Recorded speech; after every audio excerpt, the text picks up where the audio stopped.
समदुःखी झाला आणि आपली स्वतःची अधिक चांगली मालमत्ता आणि आपल्या स्वतःची अधिक चांगली मालमत्ता आपल्याजवळ आहे व ती टिकाऊ आहे हे समजून तुम्ही आपल्या मालमत्तेची हानी आनंदाने सोसली. Praise Lord. परमेश्वरच्या नावाला धन्यवाद देऊया, सन्मान महिमा आदर करू देऊया. तो महान परमेश्वर आहे. या ठिकाणी इब्री लोकांचं पुस्तक अध्याय क्रमांक 10 आणि वचन क्रमांक 34 मध्ये आम्हाला देवाचं वचन या ठिकाणी एक विशिष्ट गोष्ट शिकवित आहे. आणि ही गोष्ट शक्यतो लोक शिकतच नाही आणि शिकले पण नाही आणि कुणाला शिकण्याची इच्छा पण नाही. परंतु प्रिय, काळाच्या शेवटी आम्हाला ही गोष्ट आमच्या समजणं, त्याचं चिंतन मनन अध्ययन करणं आणि या वचनाच्या माध्यमातून देव आमच्या जीवनामध्ये आनंदाचा आणखीन एक प्रकार कोणता आहे. अनेक लोकांना घेण्यामध्ये आनंद वाटतो.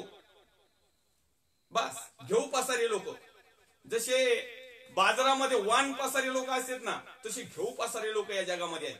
नुसतं घेणं, देण्याला नकोच म्हणतात. घेण्यामध्ये आनंद खूप, परंतु पवित्र शास्त्र म्हणतंय की देण्यामध्ये आनंद खूप भरपूर आहे. लोक देणाऱ्या जो आनंद आहे तो घेत नाही, घेणाऱ्याचा जो आनंद आहे तो घेत आहेत. आणि म्हणून या ठिकाणी आम्ही इब्री लोकांचं पत्र अध्याय क्रमांक 10 आणि वचन क्रमांक 34 मध्ये पाहूया. कारण बंदीवाना बरोबर तुम्ही समदुःखी झाला. बंदीवान, बंद करून आणलेले, धरून आणलेले, आपल्या ताब्यात घेतलेले, गुलाम करून आणलेले, बंधनात असणारे, जोखडात असणारे, आजारात असणारे, समस्येमध्ये असणारे, चिंता, काळजी, व्याधी, टेन्शन, ताण, दबाव, गरिबी, आर्थिक परिस्थितीने जगातल्या प्रत्येक गोष्टीमध्ये बांधलेले, बंदीवान झालेले हे जे लोक आहेत, तर पवित्र शास्त्र त्या इब्री लोकांचा पत्रामध्ये अध्याय क्रमांक 10 आणि वचन क्रमांक 34 मध्ये लिहित आहे. कारण बंदीवानाबरोबर तुम्ही समदुःखी झाला. सारखंच दुःख. आम्ही बंदीवान नाही, परंतु त्यांना जे दुःख होत आहे तेच आम्हाला घडलं पाहिजे. जर माझा भाऊ एक पाप करत आहे, तो शापात आहे, मूर्तीपूजत आहे, बंधनात आहे, जोखडात आहे, विकारामध्ये आहे, टेन्शन मध्ये आहे, ताण दबावामध्ये आहे, आर्थिक गरिबी परिस्थितीमध्ये आहे, व्यसनात आहे, वासनामध्ये आहे, कुकर्मामध्ये आहे, जगातल्या सैतानाच्या डावपेचामध्ये तो अडकलेला आहे. आणि मला जर नीतिमानाचा मार्ग समजलाय, मला जर ख्रिस्ताचा मार्ग समजलाय, मला सार्वकालिक जीवनाचा मार्ग समजलाय, मला आनंदाचं भलं मोठं कोठार जे परमेश्वरने माझ्यासाठी दिले ते जर माझ्या जीवनामध्ये आहे, तर त्याच्या पिढीमध्ये त्याच्या चिंता, त्याच्या काळज्या ज्या आहेत, त्याला जे त्रास होत आहे, जे दुःख होत आहे, जे त्याला जो प्रॉब्लेम तयार झालेला आहे, जर त्याच्या प्रॉब्लेम कडे बघून जर आम्ही आनंदी जर झालो तर आमचा काही उपयोग नाही. तर त्याच्या दुःखाचं सांत्वन कसं होईल, त्याच्या दुःखाचं परिवर्तन आनंदात कसं होईल, त्याचा आजार कसा बदलला जाईल आणि उत्तम ज्याला फटके बसले, ज्या फटक्याच्या माध्यमातून संपूर्ण जगाला, संपूर्ण मानव जातीला ज्याने आरोग्य दिलं, तो प्रभू येशू ख्रिस्त त्याला कसा समजला जाईल, याकडे आम्ही विशेष लक्ष दिलं पाहिजे. आणि म्हणून तो या ठिकाणी लिहितोय. आणि आपली स्वतःची अधिक चांगली मालमत्ता जवळ असताना, अनेक लोकांकडे चांगली मालमत्ता भरपूर आहे, जाम जखळ 7 पिढ्याची, काय करायचंय त्याला. जर तुमची मालमत्ता जर ऐन वेळेस एखाद्या भावाचं, बहिणीचं रक्षण करू शकत नाही, ऐन वेळेस एखाद्या भावाला शारीरिकरित्या, जैगिकरित्या जर अन्नाची वाण आहे आणि ते आम्ही अन्न पुरवू शकत नाही, किंवा एखाद्या विशिष्ट अशी गोष्टीची गरज आहे आणि ती आमच्याजवळ मुबलक आहे, भरपूर आहे, आणि आम्ही जर केला तर त्याच्यातला थोडासा भाग जर देत नाही, तर आमचा आनंद काय कामाचा. आम्ही आमच्या घरातच आनंद करीत बसू, आमच्याकडे भरपूर आहे, आम्ही होतो परमेश्वरा तुला धन्यवाद देतो, मला भरपूर दिल्याबद्दल, मला भरपूर दिलेल्या आनंदाबद्दल. आणि तुझ्या समोर एखादा माणूस तो भुकेने तरफडून मरतोय, आणि मग त्याचं काय करायचं. आज आम्हाला या वचनाच्या माध्यमातून परमेश्वर तुम्हाला आणि मला हे शिकवत आहे, विश्वासणाऱ्या भावांना, बहिणींना, आई आणि वडिलांना. कारण बंदीवानाबरोबर तुम्ही समदुःखी झाला आणि आपली स्वतःची अधिक चांगली मालमत्ता आपल्याजवळ आहे व ती टिकाऊ आहे हे समजून तुम्ही आपल्या मालमत्तेची हानी आनंदाने सोसली, आनंदाने स्वीकारली. मला माझा साठा कमी झाला तरी चालेल, माझा बँक बॅलन्स उडाला तरी चालेल, परमेश्वर तो भरून देईल.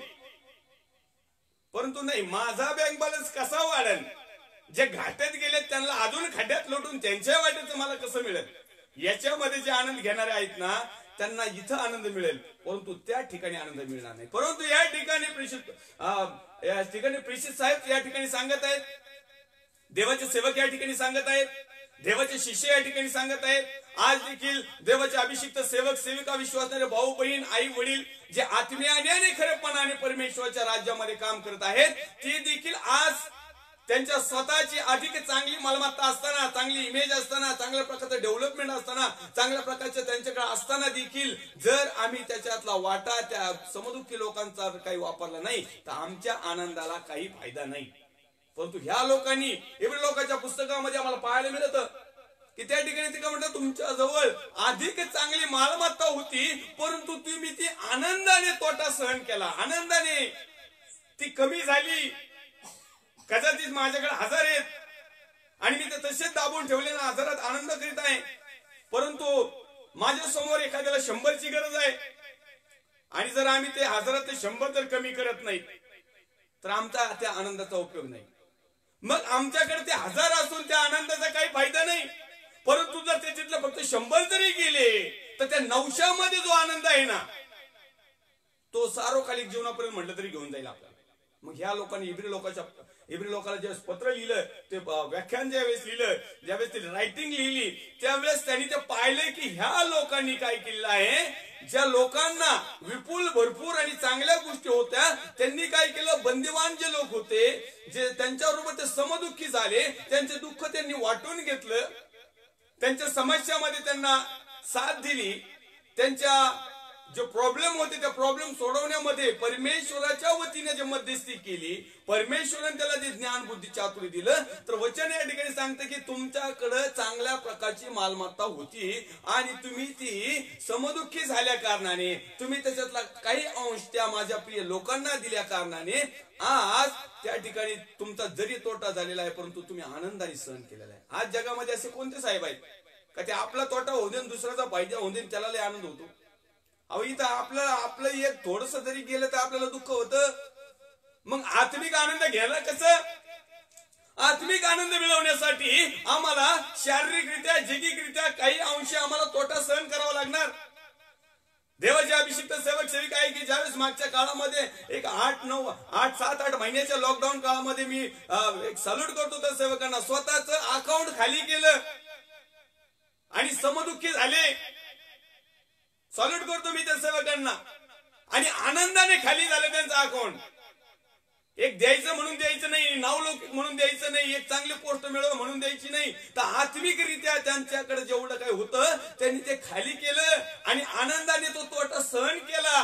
असे देखील देवाचे अभिषिक्त सेवक सेविका विश्वासणारे भाऊ बहीण आई वडील आणि एक सेवाभावी संस्था आज पण जिवंत आहेत, कार्यरत आहेत आणि मग त्यांचा जो आनंद आहे ना तो खरा परमेश्वराच्या वतीने मिळालेला आनंद. बरे त्यांच्याकडे आज बॅलन्स नसेल परंतु त्यांचा जितका काही बॅलन्स इथे गेलेला असेल त्याच्या तरी कैक पटीने त्यांचा बॅलन्स स्वर्गाच्या राज्यामध्ये परमेश्वराने जमा केलेला, त्यांच्या खात्यावर ट्रान्सफर करून टाकलेला. पण काही लोकांनी काय केले, ज्यांच्याकडे होतं ना, जे इतरांना वाटण्यासाठी होतं त्यांच्या बँक बॅलन्स मध्ये आणखीन भर करून घेतली. लॉकडाऊनच्या काळामध्ये अनेक लोकांच्या बॅलन्स वाढली. कुणाचे वाढले माहिती का? टोप्या मारून मारून मारून, लोकांच्या माड्यावरलं खाऊन खाऊन, टोचा मारून मारून आनंद करीत करीत स्वीकारली. परंतु परमेश्वरचं वचन इब्री लोकांच्या पुस्तकामध्ये आपण पाहिलं, अध्याय क्रमांक 10 आणि वचन क्रमांक 34 मध्ये मालमत्तेची हानी आनंदाने सोसली. त्रास झाला, संकट झालं, त्यांचं जे बॅलन्स होता तो कमी झाला परंतु आनंदाने. आज ही गरज आहे की आम्हाला आनंद कशामध्ये आहे आणि म्हणून म्हणतो तर देण्यापेक्षा घेणं हे आताचा रूल, परंतु पवित्र शास्त्राचा रूल आहे घेण्यापेक्षा देणं यात मस्त आनंद आहे. आणि हा स्वर्गीय आनंद, हा सार्वकालिक टिकणारा आनंद आणि हा इथेही मिळतो आणि परमेश्वरच्या राज्यामध्ये तो आमचा हक्कच झाला, जन्मसिद्ध हक्क. आणि म्हणून परमेश्वरच्या नावाला आपण धन्यवाद देऊया. त्या ठिकाणी प्रेषित महाराज त्याचे सेवक शिष्यगण लिहित आहेत इब्री लोकांच्या पुस्तकात अध्याय क्रमांक 10 आणि 34. पुन्हा एक वाचू आपण ते वचन.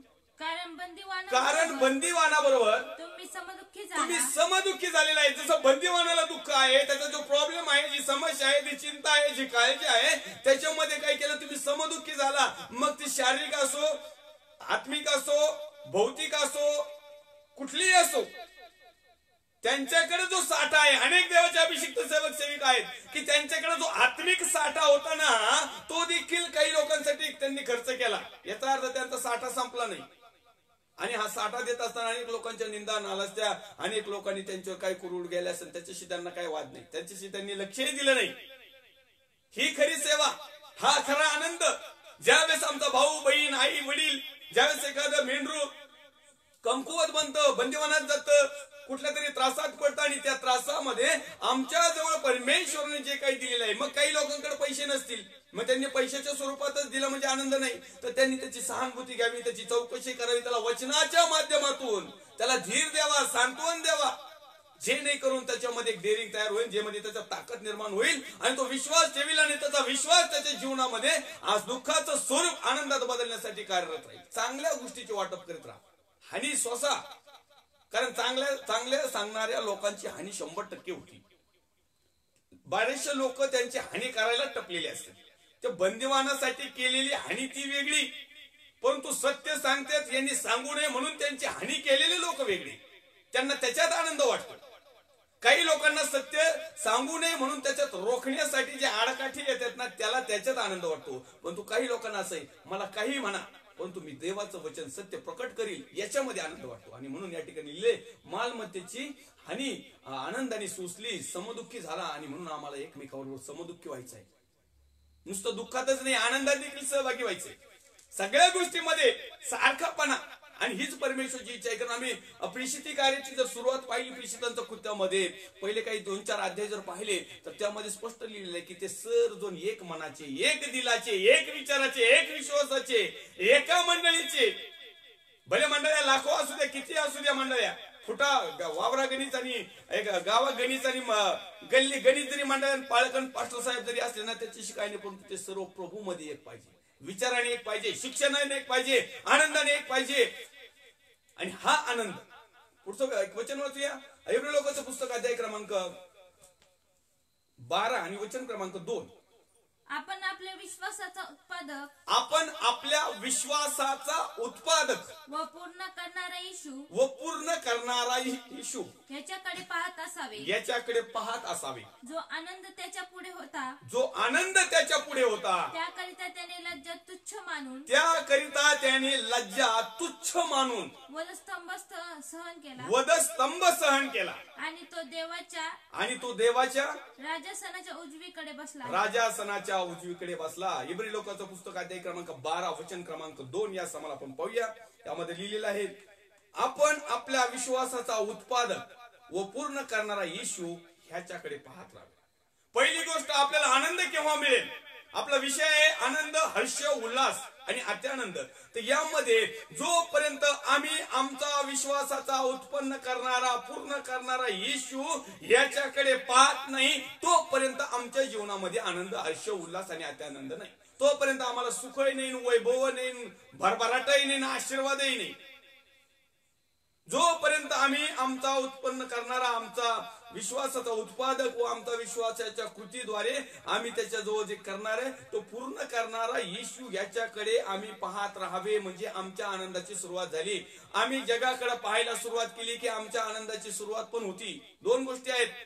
अनेक लोक जगाकडे पाहतात आणि जगामधला आनंदाची सुरुवात घेतात, जगातला आनंद त्यांना मिळतात आणि ते जगामध्येच राहतात, आणि जग आणि जगाचं वैभव लयात जाणार आहे. जग आणि जगातला आनंद त्या अधोलोकामध्ये, अग्नीमध्ये, त्या बंधनामध्ये, त्या त्रासामध्ये, त्या पिढीमध्ये जाणार आहे. आणि म्हणून प्रिय हो, तुम्हाला आणि मला या जगामध्ये जिवंत असताना जरी आनंद पाहिजे असेल आणि सार्वकालिक जीवनाचा जरी आनंद जरी मिळवायचा असेल तर त्याला एकच अट आहे. इब्री लोकांचं पत्र अध्याय क्रमांक 12 वचन क्रमांक 2, आपण आपल्या विश्वासाचा उत्पादक व पूर्ण करणारा येशू ह्याच्याकडे पाहत राहा.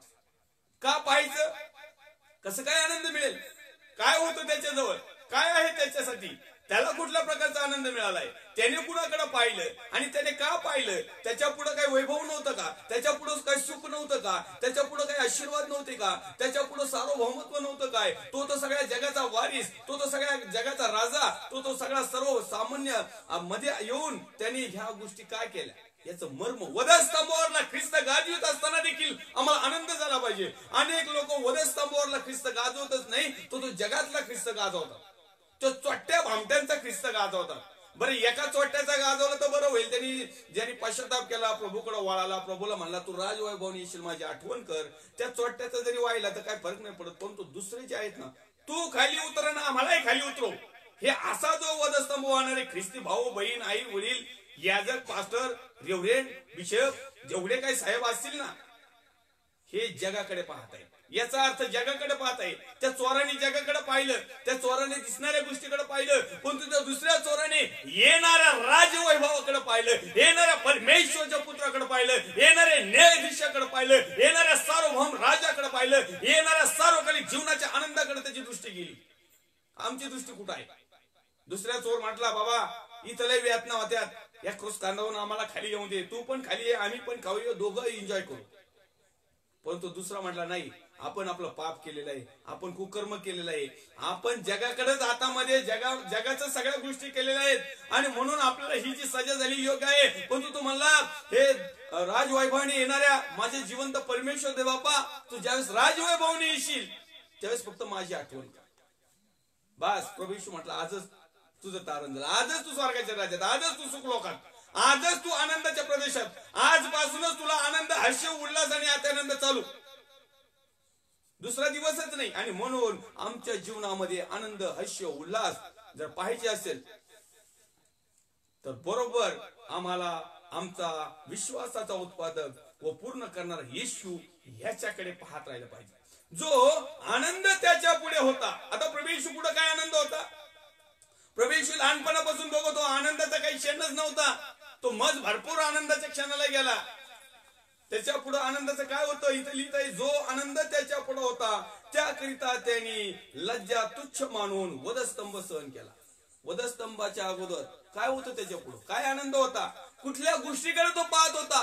कोणती गोष्ट तो तपासत होता? आणि एवढं दुःख, वेदना, पीडा शरीराला देखील, आत्म्याला देखील, कारण प्रभू येशू शरीराने त्या ठिकाणी कमजोर झालेला होता, त्याच्या शरीराला देखील फटके घाय मिळाले होते, आणि त्याच्या आत्म्याला देखील वेदना झालेल्या होत्या, आत्मा देखील त्याचा असा खिन्न आणि एकदम अतितप्त झालेला होता, आणि तो आत्म्याने देखील परमेश्वराच्या समोर एकदम गहाळ झालेला होता सगळ्या प्रकारच्या गोष्टी. परंतु एका गोष्टीकडे तो पाहत होता, ते म्हणजे फक्त प्रभू येशू ख्रिस्त. आणि मग परमेश्वराकडे पाहत असताना त्याने पाहिलं की जो आनंद त्याच्या पुढे होता त्याच्याकरता त्यांनी लज्जा तुच्छ मानून वधस्तंभ सहन केला, आणि तो देवाच्या राजस्थानाच्या उजवीकडे बसलाय, देवाच्या राजाच्या उजवीकडे. आणि देवाच्या राजाच्या उजवीकडे बसण्यासाठी त्याने दुःख सहन केलं, त्रास सहन केलं, वधस्तंभावरलं क्रूर असं मरण सहन केलं, हातापायामध्ये खिळे, डोक्यावर काटेचा मुकुट, कुशीमध्ये भाला, लोकांच्या निंदा, नालस्या, शी, तू त्याच्याविषयी केलेले कुकर्मन आणि वेगळ्या प्रकारचे त्याच्यावरचे आरोप, दोषारोप, अनेक वेळेस त्याला वेगवेगळ्या प्रकारच्या गोष्टीने पिडलं, अनेक वेळेस त्याचा खच्चीकरण करण्यात आलं, त्याला मारण्यात आलं, त्याला कड्यावरून लोटून देऊन मारण्याचा प्रयत्न देखील केला. अनेक वेगवेगळे प्रसंग प्रभू येशू ख्रिस्ताने सहन केले. का केले? तर त्याच्या पुढे एक सर्वात मोठा आनंद होता, आणि तो आनंद म्हणजे परमेश्वराच्या उजव्या हाताकडे बसणं. आज तुमच्या आणि माझ्या पुढे काय आनंद पाहिजे? आज आम्ही तो वधस्तंभावरला ख्रिस्त आनंदाने गाजवायला पाहिजे, आणि तो आनंदाने गाजवत असताना मात्र आम्हाला दुःखाला सामोरं जावं लागेल. ख्रिस्त मात्र आनंदाने गाजवा, परंतु ते ख्रिस्त गाजवत असताना आम्हाला समोर किती दुःख येऊ, टेन्शन येऊ, ताण येऊ, दबाव येऊ, लोक आम्हाला नावं ठेवू, आमच्या मंडळ्या खाली होऊ, फक्त मी आणि माझं घराणं जरी राहिलं, यहोशुआ म्हणत आहे, मी आणि माझं घराणं तर फक्त परमेश्वराची सेवा करीन, बाकीचं काही भंड पडू तिकडं शेवटपर्यंत. कारण आमच्या पुढे तो एक मोठा आनंद आहे, तो सार्वकालिक आनंद आहे, तो युगानुयुगचा आनंद आहे, तो कधी न संपणारा आनंद आहे. या क्षणिक आनंदात घुसण्यापेक्षा, या क्षणिक आनंदामध्ये मजा मारण्यापेक्षा, या क्षणिक आनंदाच्या मोहामध्ये सापडण्यापेक्षा, या क्षणिक गोष्टीकडे आम्ही आमचं लक्ष लावण्यापेक्षा त्या स्वर्गीय गोष्टीकडे आम्ही लक्ष लावं, जे आता आम्हाला आमच्या नेत्राने दिसत नाही परंतु ते आहे. प्रभू येशू ख्रिस्ताने पित्याच्या परमेश्वर राज्याकडे पाहिलं, आणि परमेश्वराच्या पुत्राची जागा त्याच्या उजव्या हाताकडे ठेवलेली आहे, आणि त्याला सार्वभौमत्व अधिकार देण्यात येणार होता, ते सर्व प्रकारचा न्यायाधीश बनणार होता, त्याच्या हातामध्ये सर्व काही सत्ता राहणार होती, सर्व काही त्याच्यासाठीच निर्माण झाले होते, त्याचंच होतं, आणि ते तुमचा आणि मला देखील त्या ठिकाणी न्यावा. म्हणून ही सगळा आनंद, ही सगळा खटाटोप जो आहे, हा जो सगळा वधस्तंभाचा जो कार्यक्रम आहे, तो स्वर्गातून एका शब्दात देखील आम्हाला सगळ्याला घेऊन जाऊ शकत होता. काय गरज नव्हती त्याला भूतलावर यायची, जन्म घ्यायची, गरिबीत वाढायचं. एका मोठ्या श्रीमंत राजवाड्यात जन्मला आला असता, राजवस्त्र घातली असते, थाटात बसला असता, तिथून लोकांचं तारण करू शकला असता, काही अडचण नव्हती. कारण त्या टायमाला राजेशाही हुकूम होता. राजाने जर फरमान काढलं तर लोकांना मानावंच लागायचं. त्या टायमिंगला येशू ख्रिस्ताला एखाद्या राजवाड्यात जर जन्माला घातला असतं, राजा बनवलंच असतं, तर तू म्हटलं असतं चला सगळ्यांचं तारण झाले, सगळ्यांनी हे सोडा ते सोडा ते सोडा, लोकांना सोडून द्यावं लागलं असतं नाविलाजाने. नसतं केलं तर दंड ठेवला असता काहीतरी. परंतु नाही, परमेश्वराची इच्छा होती की मानव जातीला पूर्ण मुळात सकट, जाळ्या सकट, त्यांच्या पांगलेल्या फांद्या सकट, यांच्या सगळ्या पापा सकट त्या सैतानाचं ठेसायचं. त्या सैतानाच्या हातात असणारे सर्व लोक परमेश्वराच्या सार्वकालिक आनंदाकडे घेऊन यायचं. म्हणून देवाचा पुत्र प्रभू येशू ख्रिस्त तुमच्या माझ्यासाठी तो वधस्तंभावर गेला. आणि वधस्तंभावर जात असताना देखील एवढं दुःख, वेदना, यातना, पीडा सहन करीत असताना देखील त्याने आनंदाने सहन केले. आणि तो आनंद का होता, तर तो परमेश्वर पित्याकडे पाहत होता. आज तोच प्रभू येशू ख्रिस्त म्हणत आहे. अगोदर आम्हाला इब्री लोकांच्या पुस्तकामध्ये अध्याय क्रमांक 12 आणि वचन क्रमांक 2 मध्ये वाचूया पुन्हा एक वेळ. आपण आपल्या विश्वासाचा उत्पादक व पूर्ण करणारा येशू याच्याकडे पाहत असावे, याच्याकडे पाहत असावे. परमेश्वरचा पुत्र प्रभू येशू ख्रिस्त ज्यावेळेस आला आणि तो वधस्तंभावर होता ना, त्याने परमेश्वर पित्याकडे पाहिलं. तोच प्रभू येशू ख्रिस्त त्या इब्री लोकांच्या पुस्तकामध्ये प्रेषितांच्या मार्फत, त्याच्या शिष्यांच्या मार्फत, पवित्र आत्म्याच्या लिखाणाच्या मार्फत, देवाच्या यहोवाच्या आज्ञेच्या नुसार तो म्हणतोय की आता तुम्ही त्याच्याकडे बघा. कारण ज्या पुत्राने माझ्याकडे बघून स्वतःचं समर्पण केलं, ज्या पुत्राने माझ्याकडे बघून सगळ्या तुमचं तारण व्हावं, तुम्हाला आनंद, हर्ष, उल्हास आणि आत्यानंद मिळावं म्हणून त्याचं समर्पण केलं, आता हा अधिकार मी माझ्या पुत्राला दिलेला. आता हा संपूर्ण अधिकार प्रभू येशूच्या हातामध्ये आहे. आणि आता म्हणून तुम्ही माझ्या पुत्राकडे पाहावं म्हणून तो लिहित आहे की होत्या पहिल्यापासून आपण आपल्या विश्वासाचा उत्पादक व पूर्ण करणारा येशू याच्याकडे पाहत असावे. आणि जो कोणी याच्याकडे पाहिल तो कदापि लज्जित होणार नाही. ज्यांनी त्याच्याकडे पाहिलं त्यांचे मुख, त्यांचे चेहरे, त्यांचा विश्वास कदापि लज्जेने काळवंडला नाही. जे त्याच्याकडे पाहिले ते सगळे प्रकाशमय झाले. आणि म्हणून परमेश्वरचं वचन आम्हाला सांगतं की मी जगाचा प्रकाश आहे ना, तर परमेश्वराने माझ्या प्रिय भावांनो, बहिणींनो, आई आणि वडिलांनो, प्रिय याजक वर्गांनो, तुम्हाला आणि मला परमेश्वराने तो प्रकाश म्हणून ठेवलेला आहे. आणि तो प्रकाशाचं एकच काम आहे, स्वतः जळायचं आणि दुसऱ्याला प्रकाश द्यायचा. हो, मेणबत्ती लावली ना अंधारात, मेणबत्तीला पूर्णपणे जाळावं लागतं. पूर्ण तिचं मेन फिन इतळून पार खालची जमीन म्हणलं तर जळून जाती. सारवणाच्या शेणावर जर लावलेली असली खाली जमीन म्हणलं तरी जाती. मेटवर लावली तर मेटही जळण, फरशीवर लावली तर फरशी म्हणलं तर काळी पडन. इथपर्यंत तिला जळावं लागतं. पण तू हे जळत असताना अनेक लोकांना ती प्रकाश देत असते, अनेक लोकांचं ती तारण करत असते, अनेक लोकांना एक चांगल्या प्रकारच्या दिसणाऱ्या गरजा किंवा त्या अंधारातल्या गोष्टी नष्ट करून त्यांना स्पष्टरित्या कुठल्या प्रकारचे ठोकर खाऊ नये म्हणून मेणबत्ती काम करते. अशा प्रकारचं आनंदाचं, हास्याचं मेणबत्ती रडत रडत नाही जळत. आणि ती रडी तरी तिला काय हे नाही, प्रश्नच नाही. हो, मेणबत्तीने आसो जरी गाळले ना, ती मेन टपा टपा टपा टपा टपा गळालं ना, आपण घडीवर समजू मेणबत्ती रडती. एक तर मेणबत्ती निर्जीव आहे, ती रडणार नाही. परंतु आपण उदाहरण म्हणून घेतलं, मेणबत्ती लावली आणि तिने रडायला सुरुवात केली. आणि रडणं म्हणजे तिचे ते आलेलं मेन खाली टपा टपा टपा टपा, काही घेणं देणं नाही त्या प्रकाशाला. ते टपा टपा खाली जरी गेलं ते मेनही तुळून जात ते आलेले. हे जीवन ख्रिस्ती स्वतः जळायचं, स्वतः दुःखात, समस्या, चिंता, काळजी, व्याधी, आजार, विकार, टेन्शन, ताण, दबाव, सर्व प्रकारची निंदा, नालस्ती करीत असताना प्रभू मध्ये आनंद करायचा, याला म्हणतात ख्रिस्ती जीवनाचा प्रकाश. याला म्हणतात आनंदी, हर्ष, उल्हासित आणि अत्यानंद असणारं जीवन. याला म्हणतात परमेश्वरच्या राज्यामधल्या चांगल्या प्रकारचं स्थान. याला म्हणतात सार्वकालिक जीवनाचा आनंद मिळणारे खरे वारीस. असं म्हणायला कुणीही उठत सुटत म्हणतं मी स्वर्गाच्या राज्याचा वारीस आहे. अशी कितकाही येतात 12 बखड. एकही असं माणूस म्हणत नाही स्वर्गाचं राज्य माझं. पेताड मिळालं तरी गॉड ब्लेस यू, हे स्वर्गाच्या राज्यात आहे, आमेन. एखादा चोट्टा भामटा मिळाला, आमेन. काय 2-4 भजन मंडळा बोलवायच्या, लाईव्ह सोडायच्या. पाळक साहेबांनी स्वतः पाळक साहेब लाईव्ह सोडित येत, मग ते कसे येऊ. पाळक साहेबाची तर छाप होती ना, सोडून द्या पाळक साहेबांना तसे धंदे. दुसऱ्यांच्या मेंढराची इंटरव्ह्यू घ्यायची आणि स्वतःच्या नावावर लावायची. यांच्या स्वतः मेंढरू म्हणतोय अहो मी दुसऱ्या चर्चचा दुसऱ्या चर्चचा मेंढरू मी पहिलाच बिलीवच आहे, माझी काय इंटरव्ह्यू घेता तुम्ही. असे पण लोक तयार झालेत. आनंद कसा करतात अहो, त्याला स्वतः खस्त केला, उपास केल्या, प्रार्थना केल्या, त्या ठिकाणी गेल्या, त्या भावाचं तारण केलं, त्याला देवाचं वचन समजून सांगितलं आणि सगळ्या गोष्टी केल्यानंतर तुम्ही आनंदाने त्याची साक्षी शूटिंग काढा आणि द्या ना फेसबुकला लावून. तुम्ही दुसऱ्याची आई तर मेंढरू विचारता आणि त्याची इंटरव्ह्यू घेता लावून देता. जसं काय तुम्ही नाही त्याच्यासाठी खास्ता रस्ता खाल्ल्या.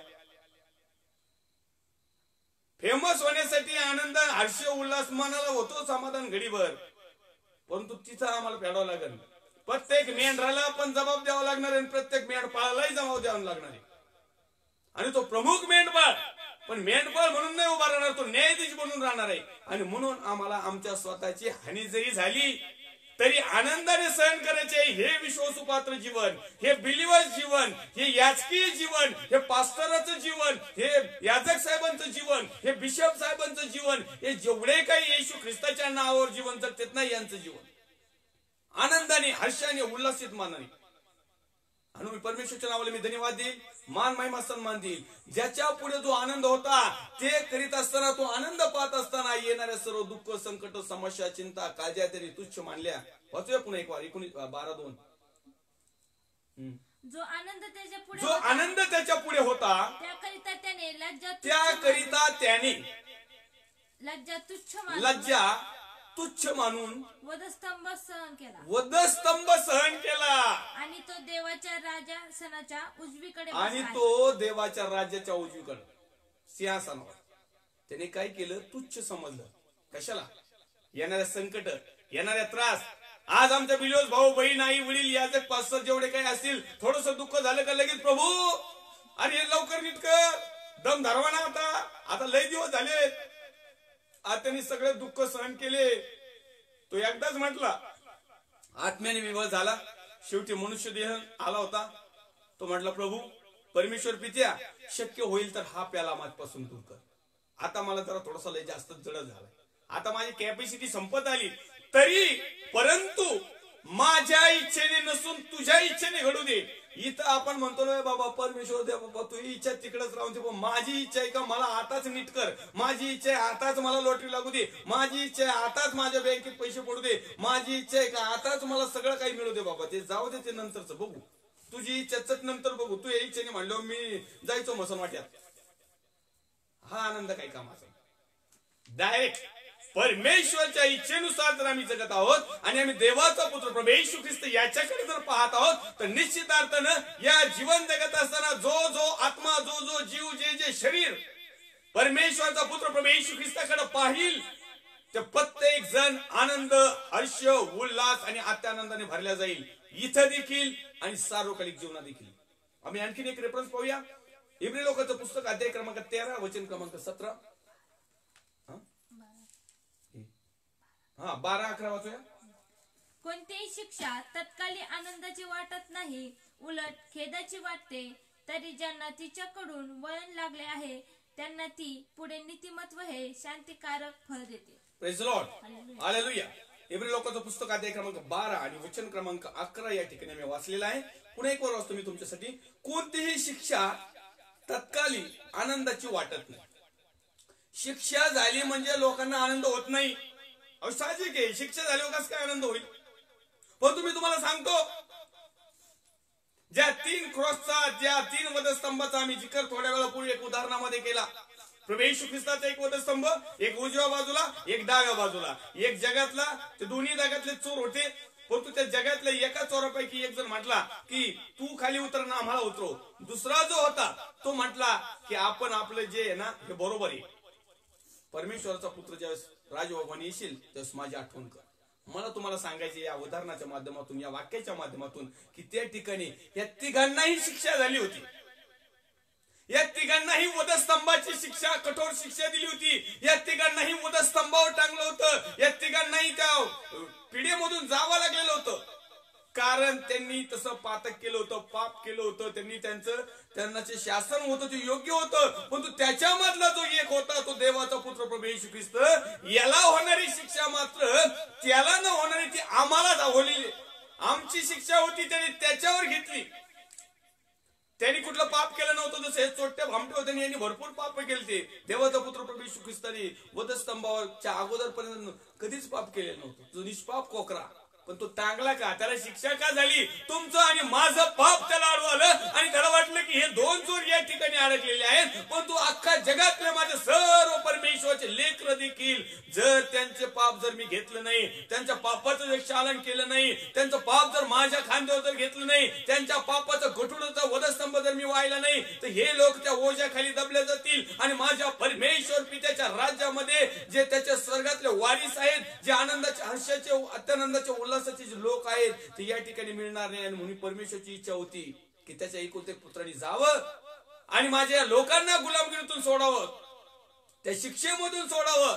कारण तुम्हाला आणि मला ती शिक्षा खरी होती, परंतु त्यांनी आपल्यावर घेतले. अशा प्रकारचे 3 वधस्तंभ वाहण्यात आले आणि या 3 वधस्तंभामध्ये एक जो वधस्तंभ होता तो त्याने ओरिजिनल वाहिला आणि तसाच राहिला आणि तसाच वधस्तंभ घेऊन अधोलोकात गेला, नरकात गेला.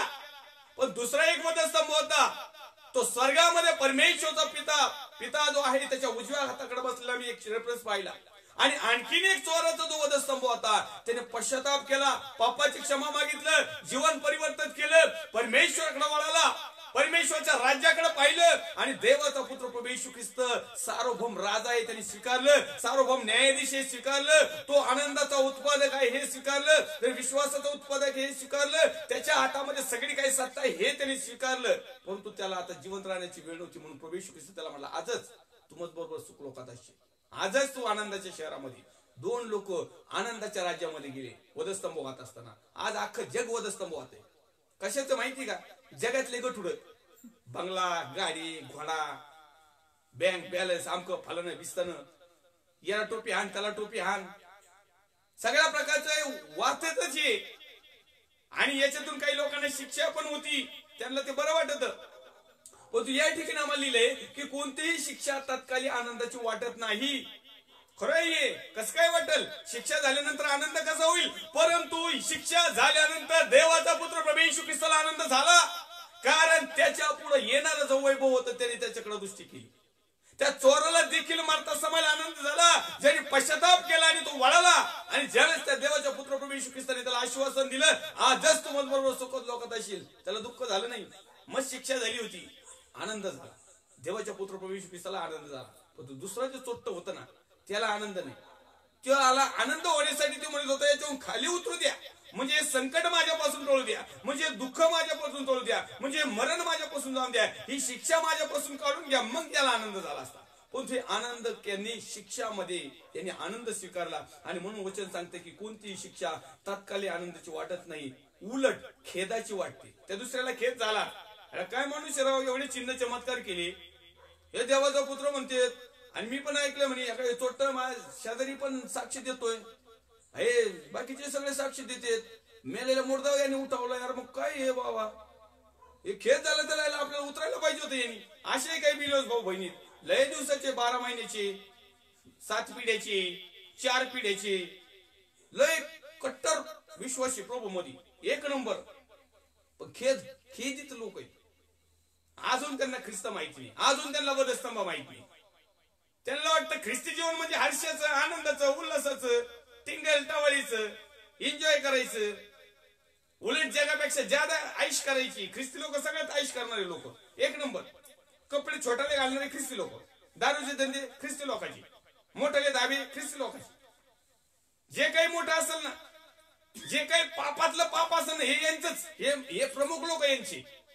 खेदित लोक, बाधित लोक हे इथं आनंद करतात. प्रभू येशूच्या नावाकडे पाहत नाही, जगाकडे पाहतात. हाच प्रभू येशू ख्रिस्त ज्यावेळेस येईल तो राजवैभव येत असताना मग तो आनंद मात्र आम्हाला मिळणार नाही. आणि म्हणून या ठिकाणी लिहिते, तरी त्यांना तिच्याकडून वळण लागले आहे, त्यांना ती पुढे नीतिमत्व हे शांतिकारक फळ देतं. पण शिक्षा होत असताना जर आम्ही आनंदाने ती सहन केली, ती शिक्षा आम्हाला काय कारणाने झाली, ती शिक्षा आमच्या कोणत्या पापामुळे झाली, ती शिक्षा आमच्या कोणत्या चुकीमुळे झाली, ती शिक्षा आमच्या कोणत्या अपराधामुळे झाली, ती शिक्षा आम्ही कोणत्या आज्ञा उल्लंघनामुळे झाली, ती शिक्षा आम्हाला कशामुळे झाली, ज्यावेळेस याचा मूळ आम्ही शोधू आणि ते मूळ आम्ही नष्ट करू आणि पुन्हा एक वार नवीन परमेश्वराच्या पुत्राने सांगितलेल्या मार्गामध्ये आमचं जीवन आम्ही करू ना, मग नीतिमत्व हे फळ आम्हाला मिळेल, शांती हे फळ आम्हाला मिळेल, आनंद हे फळ आम्हाला मिळेल. गलतीकरता पत्र अध्याय क्रमांक 5 वचन क्रमांक 22 मध्ये मी पाहिले की आत्म्याच्या द्वारे निष्पन्न होणारे जे फळ आहेत ना, त्याच्यामध्ये नीतिमत्व देखील आहे, शांती देखील आहे आणि आनंद देखील आहे. 3 गोष्टी इथंच पडल्या. आमचा विषय फळाविषयीचा नाही, परंतु आमचा विषय आनंद, हर्ष आणि उल्हास. परंतु केव्हा मिळेल, ज्यावेळेस आम्ही परमेश्वरामध्ये आम्हाला ताडण झालेल्या गोष्टी. अनेक देवाचे अभिषिक्त सेवक सेविका याजक आहेत की देवाचं वचन सांगत असताना ते टोचतं, लागतं. मी तर म्हणतोय चांगला आरपार जातं, इकडून पलीकडे जातं. इकडेच नाही, एका माणसाला मंडळीतलं जर सांगितलं ना तर त्याला इतकं टोचित होतो, 4-5 माणसाला नेऊन तिकडं टोचित होतो. बस इतकं लागतं, पण परिवर्तन नाही, त्याच्यापासून आनंद नाही मिळत नाही. परंतु तेच वचन कार्य करणार आहे हे जर त्यांनी समजून घेतलं, हे का वचन माझ्यासाठी परमेश्वराने पाठवून दिले. सांगणारा कदाचित देवाचा सेवक आहे, आवाज त्याचा असेल, शरीर त्याचं असेल, मुख त्याचा असेल, पण तू बोलणार मात्र देवाचा आत्मा आहे, बोलणार मात्र देवाचं वचन आहे. आणि ते वचन कुणाची भीडभाड धरत नाही, ते वचन सरळ येतं आणि ज्या कामासाठी त्याला पाठवले, ताडण्यासाठी पाठवलं ताडण करतं, क्षमेसाठी पाठवलं क्षमा करतं, दयेसाठी पाठवलं दया करतं, कृपेसाठी पाठवलं कृपा करतं, आनंदासाठी पाठवलं आनंद करतं, शांतीसाठी पाठवलं शांती करतं. आमच्या मुखाच्या वाटे म्हणजे देवाच्या वचनाच्या माध्यमातून जे काही आम्हाला मार्गदर्शन मिळतं, देवाच्या वचनाच्या माध्यमातून जो काही आम्हाला आत्मिक आनंद मिळतो, देवाच्या वचनाच्या माध्यमातून आमचं जे काही ताडण होतं, देवाच्या वचनाच्या माध्यमातून आम्हाला जी काही शिक्षा होती ती तात्काळ सुरुवातीला आम्हाला खेदाची वाटती, दुःखाची वाटती, परंतु तिच्यामध्ये आमच्यासाठी आनंद, तिच्यामध्ये आमच्यासाठी शांती, तिच्यामधूनच आमच्यासाठी नीतिमत्व फळ निघेल. आणि मग हेच फळ आम्हाला स्वर्गाच्या राज्यामध्ये घेऊन जातील, मग तिथं आनंदी आनंद. परंतु जर आम्हाला वचनाच्या माध्यमातून जर शिक्षा होत आहे आणि जर आम्ही ते वचन धिक्कारून सोडून जर जात आहोत, तर प्रिय निश्चित अर्थाने जगामध्ये तुम्ही त्याच्या बदल्यामध्ये आनंद घडीभर क्षणभर घेऊ शकता, परंतु देवाच्या राज्याचा सार्वकाळ टिकणारा आनंद तुम्हाला मिळणार नाही. आणि म्हणून परमेश्वराची इच्छा आहे की त्याच्या प्रत्येक प्रिय लेकरांना सार्वकालिक कधी न संपणारा आनंद, हर्ष आणि उल्हास आणि आनंद मिळावा. म्हणून आम्हाला जरी वचनाच्या माध्यमातून, शासनाच्या माध्यमातून, आमच्या मोठ्या अधिकाऱ्यांच्या माध्यमातून जर एखादी जर तात्कालिक शिक्षा जर झालेली असेल, कारण कुठलाही अधिकारी अयोग्य पद्धतीने किंवा अयोग्यरित्या कधीच शिक्षा देत नाही. ज्यावेळेस शिक्षेचा समय येतो त्यावेळेस आम्ही ती शिक्षा स्वीकारण्याच्या अगोदर त्या शिक्षेस पात्र आहोत हे सिद्ध केल्या जातं किंवा सिद्ध होतं. सिद्ध झाल्यानंतर त्याची शिक्षा त्या ठिकाणी मिळाल्या जाते. मग आज आम्ही सिद्ध झालेलो नाही, कारण देवाचा पुत्र प्रभू येशू ख्रिस्त ज्यावेळेस येईल ना त्यावेळेस आमचा न्याय होईल ना, त्या टायमिंगला आमची लिस्ट पुढे येईल. परंतु आम्ही आमच्या अंतचक्षुला तपासलं, आमच्या सत्सव बुद्धीला जर तपासलं, आम्ही पवित्र आत्म्याला जर आमचा भाऊ केलं, पवित्र आत्म्याला जर आमचं मार्गदर्शक केलं, पवित्र आत्म्याला जर आमचं शिक्षक केलं, वचनाचा सहारा जर घेतला, त्याचा दिवा आणि प्रकाश म्हणून आमच्या मार्गामध्ये चालण्यासाठी, ख्रिस्ती जीवन जगण्यासाठी जर आम्ही त्याचा उपयोग केला, तर निश्चित अर्थाने ते आम्हाला ताडण देणार असेल, ते आम्हाला शिक्षेपासून बाजूला नेणार असेल, ते आमचं शिक्षा चुकावणार असेल, ते आम्हाला शिक्षेत पडू देणार नाही असं असेल. पण जर कदाचित भावनावश होऊन किंवा जगामध्ये जीवन जगत असताना कदाचित बंधनात जोखडात अडकून जर कदाचित आम्ही त्या शिक्षेला पात्र जर ठरलेलोच असेल, तर आज देखील वेळ गेलेली. माझ्या प्रिय भावांनो, बहिणींनो, आई आणि वडिलांनो, मी प्रभू येशू ख्रिस्ताचा सेवक या नात्याने मी तुम्हाला एक चांगली सुवार्ता सांगतो, शुभवर्तमान सांगतो आणि एक चेतावणीचा इशारा देतो, सावधानतेचा इशारा देखील देतो की कदाचित पुढे होणारी नरक राज्याची शिक्षा चुकवण्यासाठी, पुढे होणाऱ्या अधोलोकामध्ये आमची एंट्री होण्यात अगोदर जर आम्हाला इथं तात्काळरित्या जर परमेश्वराच्या वतीनं, वचनाच्या वतीनं, सत्याच्या वतीनं, देवाच्या अभिषिक्त सेवक सेविकाच्या आत्म्याने खरेपणाने सांगितलेल्या सुवार्तेच्या वतीनं जर आम्हाला शिक्षा वाटत असेल, तर मी सांगतोय तुम्हाला, तुम्ही आनंदाने ती ग्रहण करा, स्वीकारा. तिला रिसीव्ह करा. आणि ती का झाली याचं देखील तुम्ही मला उत्तर एक तर पाळक साहेबांना विचारा, वचनाला विचारा, पवित्र आत्म्याला विचारा, मंडळीच्या याजक वर्गांना विचारा, आणि मग त्याबद्दलचे ते सांगतील. आणि मग त्याच्यामध्ये ज्या त्रुटी आहेत, त्याच्यामध्ये जे कमजोरपणा आहेत, किंवा ज्या गोष्टीमुळे या घडलेल्या आहेत, त्या गोष्टी ते प्रकट करतील. कारण बऱ्याच अंशी काय होतं, गुप्त प्रेमापेक्षा उघड ताडण कधीही उत्तम. परंतु लोकांना केसानी गळा कापायची सवय झाली. लोकांना वाटतं की बाबा यंदा उघड तारण करून आम्ही उघडे होतो.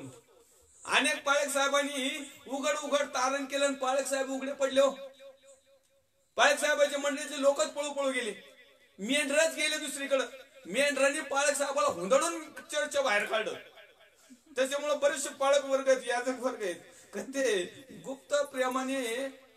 गुप्त प्रेमानेच काम करतात. बरेचसे पाळक लोक आहेत ते उघड तारण करीतच नाही. त्याला माहितीये उघड तारण केलं का आम्ही उघडे झालो. ज्यांना तारण केले जात नाही ती व्यभिचारीची संतान आहे. कारण जगत परमेश्वरचं वचनच आम्हाला सांगतंय ही व्यभिचारी पिढी, ही स्वर्गाची पिढीच नाही, ही आत्मिक पिढीच नाही. यांना सार्वकालिक जीवनामध्ये माझ्या दिसत नाही. यांचं स्वर्गाच्या राज्यामधल्या घरकुलामध्ये नावच नाही. यांना पवित्र आत्मा हा विसाराच भेटला नाही. यांना शिक्काच नाही. यांना विजाच भेटला नाही स्वर्गाच्या राज्यामध्ये जाण्याचा. कारण त्यांना उघड ताडण करण्यात आलं नाही. आणि ज्यांना ज्यांना उघड ताडण करण्यात आलं, ज्यांना ज्यांना शिक्षा थांबावी म्हणून तात्काळ आनंदाची शिक्षा पुढे आनंद मिळण्यासाठी आता जर तात्काळ जर वचनाच्या माध्यमातून, आत्म्याच्या माध्यमातून, सत्याच्या माध्यमातून जर थोडीशी शिक्षा जर झालेली असेल, मन दुखवून थोडस देवाच्या वचनाच्या माध्यमातून होऊन काय होईल, देवाच्या अभिषिक्त सेवकाने आणि सेविकाने जे कोणी आत्म्याने आणि खरेपणाने सेवा करतात त्यांनी वचनाच्या माध्यमातून जर सार्वकालिक आनंदाविषयी जर येणाऱ्या आडकाठीमध्ये जर देवाचं ताडण करणारं वचन जर शिकवलं, तर मग जरी थोडस होऊन काय होईल, भोक्ष तर पाडणार नाहीत ना. तर वचनाने होईल काय, परिवर्तन होईल. पण तो अनेक लोक ते वचन मलाच म्हणले, जाणून बुजून म्हणले, अपमानच केला, आणि मग यालाच काही येतंय आणि मला काही येत नाही का, बस हे गेले तिकडे. यांचं तिकीट तिथंच संपलं. आणि मग त्यांचं मेंढर हरावं नाही, त्यांचं चर तुटल्या जाऊ नये म्हणून अनेक पाळक साहेब केसाने गाळा कापायला सुरुवात केली. तलवार घेऊन गेलं तर म्हणून कापायला आलाय, कशाला कापू देतील. केसाने बरोबर हळूहळू वटारण्याने कान टोचले ना, सोनारांनी कान टोचले का दुखत, वटारने टोचले का लगेच लय दुखत. वटरीन बिचारीला काही खर्च नसतो ना. बोऱ्या बाबळीचा काटा घ्यायचा, कान धरायचा आणि टोचायचा ना, काही रुपये खर्च नाही ना. आणि सोनाराकडे जायचं आणि तिथं आता सोन्याचं तुम्हाला भाव तर माहिती, कान टोचायचं म्हणल्यावर काही पैसे खर्च, पण ते लय उत्तम, लोकांना लय भारी. अशा प्रकारे गोड वचन, त्याच्यात लय आनंद. आणि ताडण करणारे वचन, आनंद देणारे वचन, त्या सार्वकालिक जीवनाच्या आनंदामध्ये नेणारे वचन जर असेल मग मात्र नकोय. आणि म्हणून आम्ही पाहिलं इब्री लोकांचं पुस्तक अध्याय क्रमांक 12 वचन क्रमांक 11 मध्ये, वाचूया पुन्हा एकदा. कोणतीही शिक्षा तत्काली आनंदाची वाटत नाही. तत्काळ म्हणजे ताबडतोब लगेच वचन सांगितलं जरा ते तोडणारच, त्याच्यात काही वादच नाही. उलट खेदाची वाटती, लगेच खेद होतो. असा खेद होतो ना, तो खदा रडून, हसून नाही, खदा रडून तो अशा तिकडे जातो ना, तो परत येत नाही. आणि तो येत नाही म्हणजे तो सार्वकालिक जीवनातच येत नाही. तरी ज्यांना तिच्याकडून वळण लागले आहे, त्यामध्ये देखील काही बिलिओस भाऊ बहीण आई वडील आहेत, जे सत्याच्या शोधामध्ये, ज्यांना आत्मा त्याला संपर्कात आहे, ज्यांचे पित्याने त्यांना आकर्षित केलेलं आहे. कारण अनेक लोक आहे ना बिनबुलाय मेहमानी, अरे जेवण तयार, हे जेवायला आलेले आहेत, यांना कपडेच नाहीत. यांचे हातपाय बांधून अंधाऱ्या कोठडीत टाकावं लागेल, तिथं आनंद होईल. अंधाऱ्या कोठडीत दात खाणं आणि रडणं. कारण आमंत्रण दिले तेव्हा आले नाही, कपडे वाटले तेव्हा आले नाही, जेवायच्या टायमाला वासाने आली, खिडकीतून घुसला, दरवाज्यात कपडे वाटत होते, तारणाची वस्त्र, शुभ्र वस्त्र परिधान केलेली, स्वच्छ प्रकाशित सत्य, हे सगळं जमा बसला. एक आला डुप्लिकेट मधूनच. मग तो मालक आला बघायला. मालक म्हटलं याला काय तुझे कपडे कुठे आहेत, ते लागलं इकडे तिकडे बघायला, त्याला काहीच उत्तर देता येणार. आणि मग तो मालक म्हटला, तो राजा म्हटला, तो कारभारी म्हटला, याला उचला, याचे हातपाय बांधा, याला अंधार कोठडीत टाकून द्या. म्हणजे काय, जर आमच्याकडे तारणाचे वस्त्र नाही, सत्य वचन नाही, वचनाचं नाही, आत्मेशी घेणं देणं नाही, ताडण करणारे वचन नको, काहीच आम्हाला स्वर्गाच्या राज्यात नेणारा कुठला स्टॅम्प आमच्या जवळ नाही, मग आमचे हातपाय बांधून आम्हाला स्वर्गाच्या राज्यात नाही, अंधाऱ्या कोठडीत म्हणजे अधोलोक किंवा नरक याच्यामध्ये पडावं लागेल. आणि मग त्याच्यामध्ये पडावा लागू नये म्हणून आम्हाला सध्या त्या आनंदाने सहन करायचं आहे, स्वीकारायचं आहे. आणि नुसतं ऐकायचं नाही, तर ज्यांचं परिवर्तन होण्याच्या मार्गावर आहेत, ज्यांनी परमेश्वराला निवडलेलं आहे, जे परमेश्वरचा पुत्र प्रभू येशू ख्रिस्ताकडे पाहत आहे, जे 5 शहाण्या कुमारी सारखे तयार आहेत, अशा लोक मग त्या आनंदात त्यांच्या जीवनामध्ये. बाकीचे तर असे लगेच खाणार. त्या 5 मूर्ख कुमारी भांडले असेल तिथं मरणाचे, शिवेगाळ्या झाले असेल, बोट मोडले असेल, एक गाचंडला असेल. ते म्हणे 5 यामध्ये तुम्ही परत बाहेर तुमच्याकडे बघत आहेत, तुम्हाला चांगला आम्ही म्हणत होतो तेल द्या, त्यांनी तेल नाही दिलं. ते म्हणे विकणाऱ्याकडे जा. आम्ही गेलो विकणाऱ्याकडे, या लगेच आतमध्ये गेले. आमच्यासाठी थांबायला काय झालं? अशीच गंमत होणार आहे. इथं भांडू शकता आम्ही एकमेकावर, पण तिथं एकदा का देवाचा पुत्र प्रभू येशू ख्रिस्त आला, तो केव्हा कधी कुणाला रॅप्चर मध्ये घेऊन जाईल. मग इकडे बोट मोडा, नाही तर डोकं खाली घाला, नाही तर पाय वर करा, काही घेणं देणं. तिथं भांडायला नाही. आमचं भांडण मग आधो लोकात तिथून आरडलो ना, ऐकायला जाणार नाही. श्रीमंत मनुष्य मज आळत होता, काही पर्याय नाही. लाजर छाप मध्ये आभ्रामाच्या उराशी आनंदी. यापुढे आणखी एक रेफरन्स होतोय, इब्री लोकांचं पुस्तक अध्याय क्रमांक 13 आणि वचन क्रमांक 17. शेवटचं वचन वाचूया, त्याच्यानंतर आपण पुढच्या लाईव्ह शिक्षण मध्ये आनंद, हर्ष, उल्हास, अत्यानंद या विषयाकडे पुन्हा एक शेवटचा भाग घेणार आहोत, 23व्या क्रमांकाचा. आज आपण या ठिकाणी थांबणार आहोत, परंतु एक वचन वाचूया. आपल्या अधिकाऱ्यांच्या आज्ञेत राहा, आपल्या अधिकाराच्या आज्ञेत राहा व त्याच्या अधीन असा, कारण आपणास हिशोब द्यावायचा आहे. कारण आपणास हिशोब द्यावायचा आहे. हे समजून ते तुमच्या जीवाची राखण करीतात. ते त्यांना आनंदाने करता यावे, कणत नव्हे.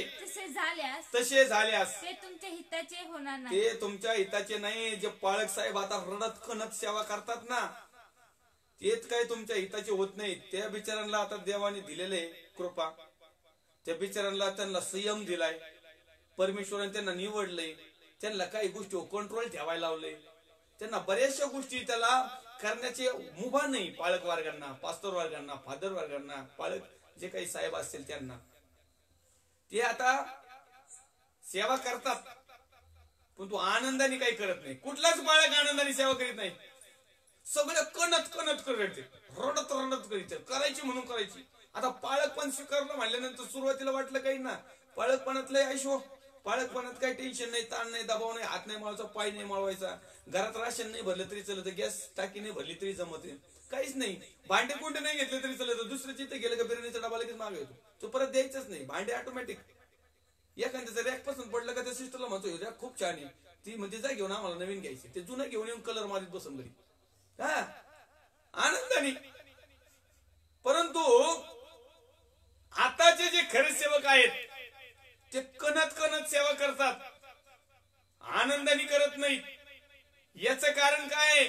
आता जर हे आनंदाने जर यांनी सेवा केली नाही, हर्षाने सेवा केली नाही, उल्लसित मनाने सेवा केली नाही, परमेश्वराला भिवून जर सेवा केली नाही, तर हे इतर लोकांच्या साठी चांगली गोष्ट नाही.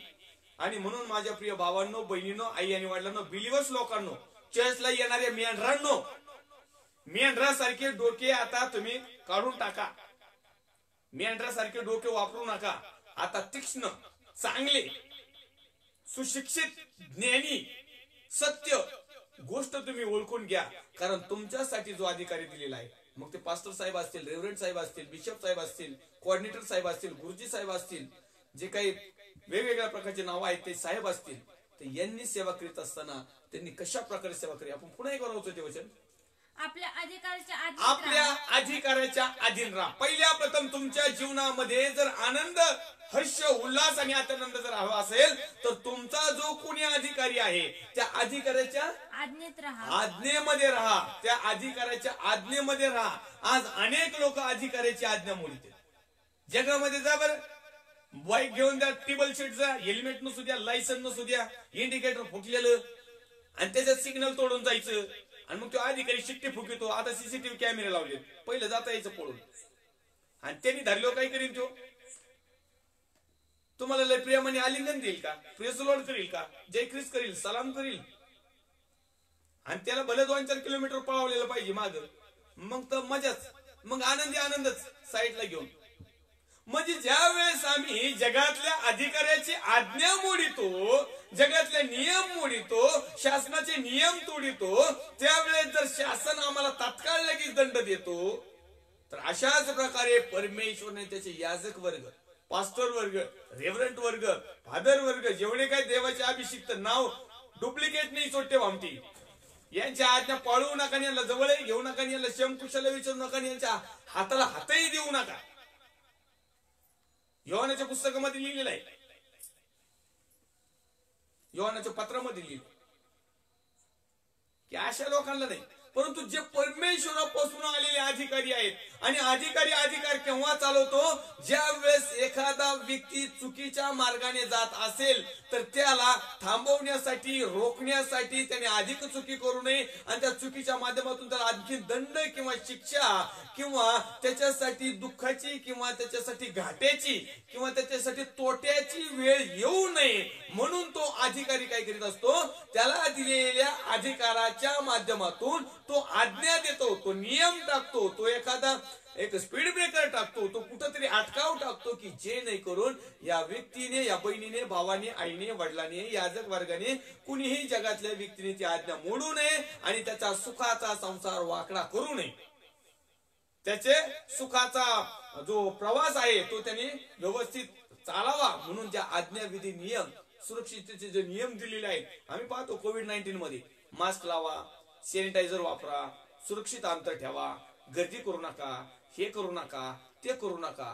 पाळलं का पोलीस दांडके घेऊन येतात, काही फाईन भरावा लागतो, वेगवेगळ्या प्रकारे अधिकाऱ्याला तो अधिकार दिलेला आहे. कशासाठी की जगातल्या ज्या गोष्टीला ते घाबरत आहे ती गोष्ट आणखीन पसरून अनेक लोकांचा नाश होऊ नये म्हणून त्यांनी काही आज्ञा दिलेल्या आहेत. आणि त्या आज्ञा फॉलो करणं, जसं आम्ही जगातल्या आज्ञा फॉलो करतो अशाच प्रकारे परमेश्वराने आत्मिकरित्या जे काही अधिकारी नेमलेले आहेत, उदाहरणार्थ पास्टर साहेब, पालक साहेब, रेव्हरंट साहेब, बिशप साहेब, कोऑर्डिनेटर साहेब, गुरुजी साहेब, आणखीन कोणते साहेब, तर हे जे काही आज्ञा सांगतात, हे काही नियम सांगतात, ते त्यांच्या मनाने नसतात.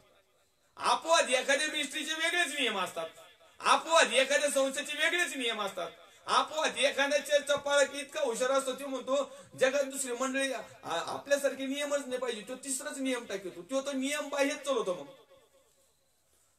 हे प्रत्येक जण आज्ञा टाकतात, नियम टाकतात, परंतु ही जगिक आहे.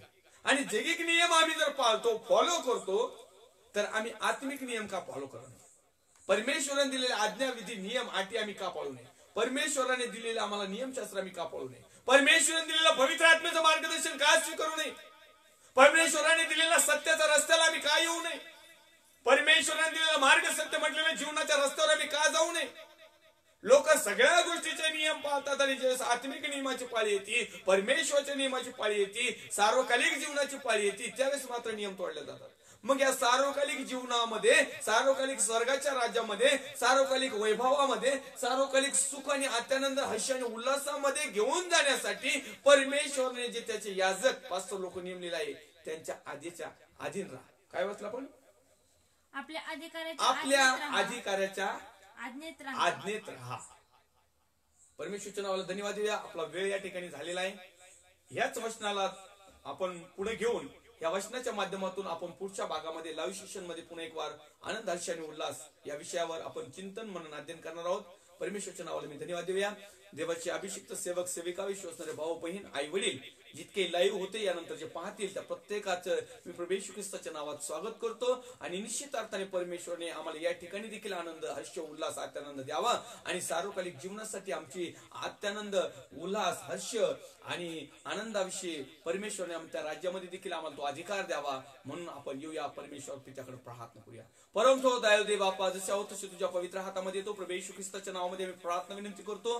परमेश्वर देव बाप्पा अद्भुतरित्या वचनाच्या माध्यमातून तू आम्हाला शिकवल्यास आणि ताडण करणारे वचन कदाचित आम्हाला आता दुःख देऊ शकते, मनाला खच्चीकरण देऊ शकते, राग येऊ शकतो, काहीतरी टेन्शन येऊ शकतो, दुरावा निर्माण होऊ शकतो, परंतु परमेश्वर देव बाप्पा पुढे येणाऱ्या दिवसासाठी आम्हाला आनंदाची हर्षाची आहे हे आज आम्हाला समजलेलं आहे. आणि म्हणून प्रत्येक भाऊ बहीण आई वडील बिलोज परमेश्वर देव बाप्पा देवाचे अभिषिक्त सेवक सेविका विश्वासणारे लोक या प्रत्येकासाठी मी विनंती करतो की ज्या तुझ्या वचनाच्या माध्यमातून जो खरा आनंद आहे, जे तुझ्याकडे पाहण्याने जो आनंद मिळतो, आज प्रत्येक प्रिय लेकराने तुझ्याकडे पाहावं आणि त्यांच्या जीवनातलं दुःख आनंदात बदलले जावं अशी कृपा कर. पुन्हा एक वार तुझ्या पवित्र हातामध्ये तो या सवाल मी प्रार्थना करतो. जगामध्ये चालणाऱ्या या दुष्टाच्या सर्व दोषापासून, सर्व संकटापासून, क्लेशापासून, आजारापासून, त्याच्या थैमानापासून, त्याच्या प्लॅनिंग पासून, विशेष करून माझ्या भारत देशासाठी महाराष्ट्र राज्याचे मुख्यमंत्री माननीय उद्धवजी साहेब, त्यांचे सर्व सहकारी, पोलीस डिपार्टमेंट, डॉक्टर्स, नर्स, सेवाभावी संस्था, वैयक्तिक लोक, देवाचे अभिषिक्त सेवक सेविका विश्वासणारे भाऊ बहीण आई वडील आणि जितके परमेश्वर देवपा सत्याकडे येत आहे त्या प्रत्येकासाठी मी विनंती करतो. लागणाऱ्या सर्व गरजा तुझ्या स्वर्गीय भांडारातून अद्भुतरित्या त्यांच्या जीवनामध्ये तू दे. आनंद, हर्ष आणि उल्हासाचं वातावरण त्यांचे निर्माण कर. जे बंधनात, जोखडात, आजारात, समस्या, चिंता, काळजा, व्याधी, टेन्शन, ताण, दबाव, व्यसन, वासना, मीपणा, गर्व, अभिमान, व्यर्थ, खुशालकी आणि ज्या ज्या गोष्टीमध्ये अडकलेले असेल प्रभूच्या नावात त्यांची सुटका कर. प्रत्येकाच्या मागणीप्रमाणे प्रत्येकाला उत्तर दे आणि तुझ्या नावाचा महिमा आणि गौरव करून घेण्यासाठी, सार्वजनिक जीवनाचा आनंद आणि या ठिकाणचा देखील आनंद मिळण्यासाठी आम्हा प्रत्येकावर तू कृपा कर. आदर, गौरव, सन्मान, महिमा तुला दे. ख्रिस्त येशू जो होता, जो आहे आणि जो येणार आहे, त्याच्या पवित्र गोड सामर्थ्यमान नावात मागतो, स्वर्गीय पित्यात होईल. आमीन. प्रभू रक्त की जय, प्रभू रक्त की जय, प्रभू रक्ताचा जयकार असो. आमीन, आमीन, आमीन. Praise the Lord. Thank you. God bless you.